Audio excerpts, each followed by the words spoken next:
Squire Patton Boggs' partner Stephen M. Oville in March asked an Ohio federal judge to take a rather unusual step in a case he was working on: compel a remote deposition. The state's stay-at-home order precluded an in-person meeting, but opposing counsel in the patent infringement matter argued that a remote deposition would adversely affect their ability to represent their client.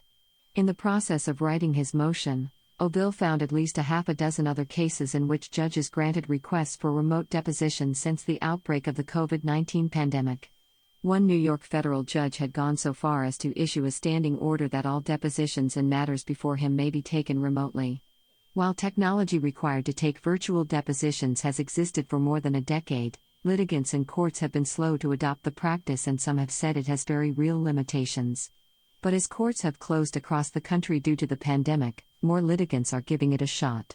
The courts are expecting the parties to use virtual means, said Oville, whose motion was ultimately granted. They are saying video conference technology is rock solid and has been used for years, so use it.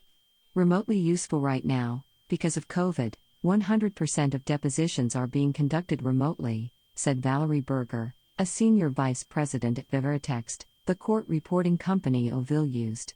It took a few weeks for clients to adjust and adapt to remote proceedings, but now the number of depositions have exponentially increased and continues to do so. The widespread adoption of remote depositions has historically been limited by state notarization laws, which vary widely. In many states, notaries, often stenographers, are required to be physically present with a witness when swearing them in for a deposition, making remote work impossible. In response to the pandemic, many state governors, including New York's Andrew Cuomo, issued emergency orders authorizing remote notarization, allowing reporters to verify witnesses' identity via video conference.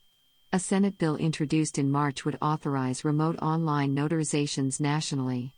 After stay-at-home orders began, Max Curry, owner of Elite Reporting Services, began marketing remote depositions. After stay-at-home orders took effect, his agency's capacity dropped to as low as only 5% of its normal workload. He now estimates that he's at 60% capacity, and hopes to take on even more reporting work in the coming months. Many of this is possible because his agency has an IT department and has been able to proactively solicit remote work. We've had to do a tremendous amount of education and upsell, he said. Many stenographers see the crisis as an opportunity to advance the kinds of changes they have long called for.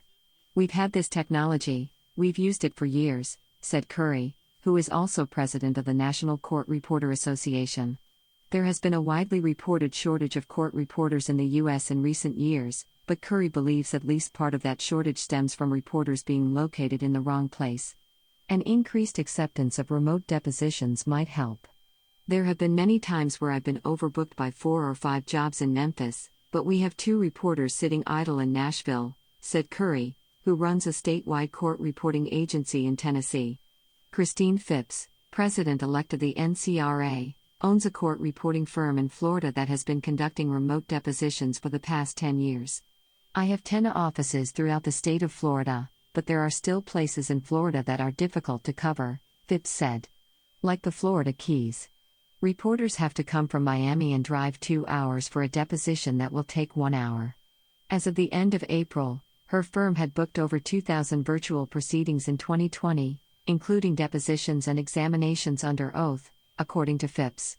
She believes that lawyers and judges will be quick to embrace the technology once they see how much time it saves. How else do we get time back in our day unless people stop traveling? She said. Of course, one major problem for stenographers during the pandemic is that most depositions simply aren't happening as discovery deadlines are extended.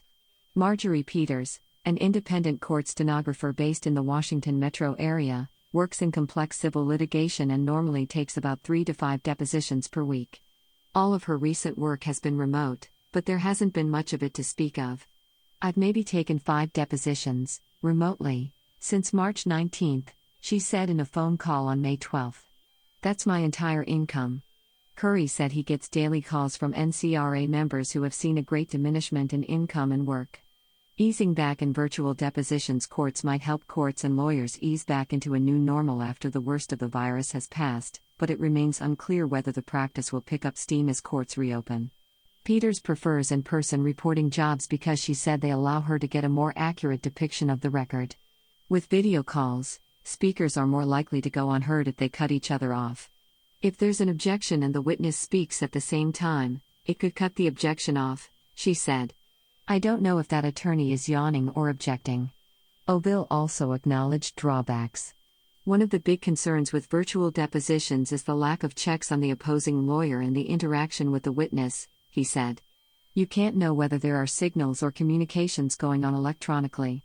Maybe the witness is being deposed and the other lawyer is texting answers to the witness. It's also harder for lawyers and witnesses to use body language virtually. Like leaning in, pointing to a document with your finger, explained Oville. That can sometimes exert pressure on a witness to answer the question more honestly. But Peters said there is significant value in remote depositions, particularly when travel is prohibitive.